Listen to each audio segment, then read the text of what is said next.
Space invaders and language arts may not seem like the most likely pair, but when presented in a story format like Grammar Galaxy, you may be surprised by your children's new enthusiasm for grammar. Your learner is immediately engaged when their help is needed. You see, King and Queen English have just told their 3 children that not only is their planet under attack, but so is the entire Grammar Galaxy. Your students have been recruited by the royal kids to defeat the Gremlin. Gremlin's goal is for children to no longer read and write, and he is sneaky about it. Grammar Galaxy is primarily a grammar program, while some lessons include elements of language arts like reading comprehension, spelling, vocabulary, composition, and speaking. The goal is to build an understanding of grammar. I would also note that it does not teach phonics or handwriting. We'll look at a unit a bit later and explain this more. And if you want to see what a week looks like, stay to the end. If you're unsure what all should be included in your child's English language arts study, see Ruth's Building Language Arts videos for more. Let's do a quick look at the icons, our friendly guide at a glance to help you evaluate curriculum. Grammar Galaxy is religiously neutral, meaning not objectionable to either Christian or secular families. The program is visual, but with an auditory appeal. Pages are black and white as to not overwhelm. It takes a sequential approach where you spend time on a concept before moving forward. Parents can expect medium involvement with more in the lower grades and less in the upper levels, starting about grade 4 or so. No outside resources are required. Everything you need is in the 2 curriculum books. Grammar Galaxy is for students in grades 1 to 8, but it's not a true grade level program as you might have guessed. There are 7 levels with interesting names. I linked a placement test in the description below. For students who have found grammar an obstacle, they have the option to go light on the written work. As students are drawn into the weekly stories, they may not even notice they're learning grammar concepts. Having levels that are not obviously for a younger student is such a boost for an older student struggling with language arts. Here's what you can expect to see from the levels. Nebula is Volume 1 and for about grades 1 and 2. Protostar is Volume 2 and for students about 3rd grade. Yellow Star is Volume 3 and grade 4. Red Star is Volume 4 and grade 5. Blue Star is Volume 5 and grade 6. You can see the volumes in the grade levels are not perfectly matched but approximate. Volume 6 Nova Adventures and Volume 7 Supernova Adventures can be used by older students as a standalone pair without having to go back to the very beginning. For students who have completed the first 5 volumes, it'll be a recap before entering high school. We'll have a link to the scope and sequence for you as well, so you can see skills taught in each of the first 5 levels. Each level has 2 components, the text with stories and a consumable mission manual. The text is for you, the teacher, to use, and it's not consumable. It's divided into 36 chapters, each with a story you read aloud, taking about 10 to 15 minutes. Following each story are 3 discussion questions to assure your listeners' understanding of the story. You don't need an answer key for these questions. We'll show you some pages here in a moment. You want high engagement with the story. 3 vocabulary words are highlighted, and note these as you read them aloud. A manageable expectation keeps those students who've been easily overwhelmed in the past feeling like they can do this.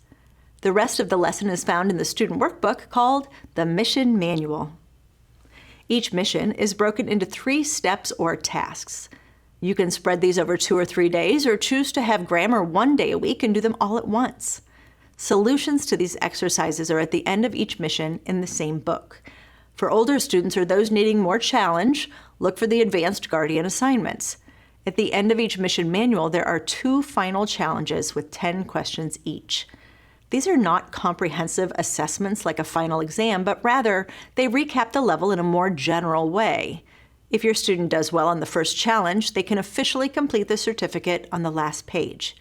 The second final challenge is for those who did not do well on the first one. That's a pretty good summary of Grammar Galaxy for you, but if you'd like to sneak a peek at a real week, stay tuned. I'm using Yellow Star to show a sample week. This is Volume 3 for students about 4th grade. I'm going to show you a typical 4-day version with a day for the older students built in.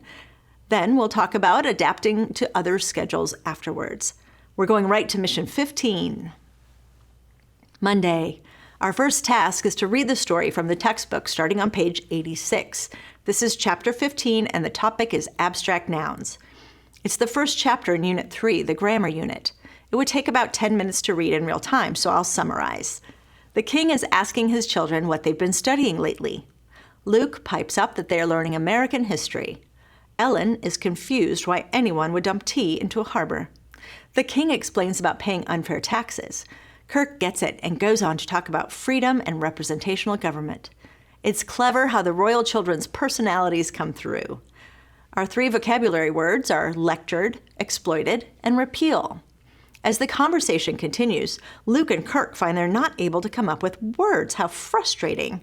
After dinner, Kirk looks up a passage in his history book only to find there are certain words missing there too. All 3 kids realize at once, the gremlin. There's a particular type of word missing, nouns, but not all nouns. You then read a page from the guidebook to Grammar Galaxy. This fictional reference comes up in most stories and appears in a box on the page. This time we read about abstract nouns compared to concrete nouns. Abstract nouns are ideas, concepts, and feelings, for example. They determine the gremlin has removed abstract nouns from their history book, but there's more. Next, read the 3 questions and discuss. We're choosing to stop here for the day just to let the story marinate a little. Let the kids consider what they just heard and anticipate what's to come. Tuesday, in our mission manual, open to page 156 and read your official Guardian mail. It sounds urgent. Abstract nouns will be recycled if we don't identify them and bring them back to Planet Sentence. The letter is signed Kirk, Luke, and Ellen English, Guardians of Grammar Galaxy. To help with your mission, they've included a page about what abstract nouns are, what they do, and examples. Sometimes it's tricky to identify an abstract noun. For example, look at the sentence, I lost my joy. If you can put a concrete noun in there, such as necklace, and the sentence works, then joy is an abstract noun. We're going to complete the first exercise today, step 1, and review the vocabulary words. Whether your student does these on their own or with some assistance is up to you. Use a highlighter to mark true or false on 5 sentences. Discuss your answers. For the vocab practice, read the sentences together and talk about the words. Kids remember conversations. In the next 5 sentences, use your highlighter to identify the abstract nouns and discuss. That's all for grammar today. Wednesday. Today we complete step 2. First, you'll highlight whether the underlined words are abstract or concrete. There are 5 sentences to read and reply to. Thursday, step 3, we use the list of 9 words and fill in the blanks. Choose the best word for each of the 5 sentences. The activity is cute. Ask your students if the following words are concrete. Use the image of a milkshake. Do the words fit? Vocabulary practice focuses on our 3 words again. Highlight the correct meaning from the 2 words in the box. Friday. You have a grammar-free Friday.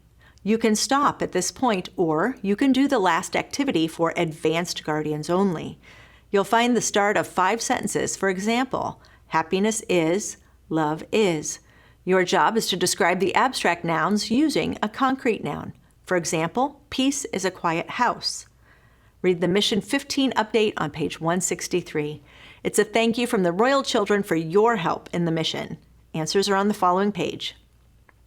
Now that I've clarified what a mission looks like in a 5-day week, allow me to show a couple alternatives. For example, you might decide on a 2 or 3-day schedule. Monday, read the story and complete step 1. Tuesday, complete steps 2 and 3. Wednesday, advanced guardians only. Thursday and Friday, no grammar. You could even read your story and do all 3 steps in just 1 day a week. Grammar Galaxy is different by design. It appeals to a learner who needs something, well, different. I think there are plenty of students who would love a story and a mission as part of their grammar lessons. Placement is not hard to determine.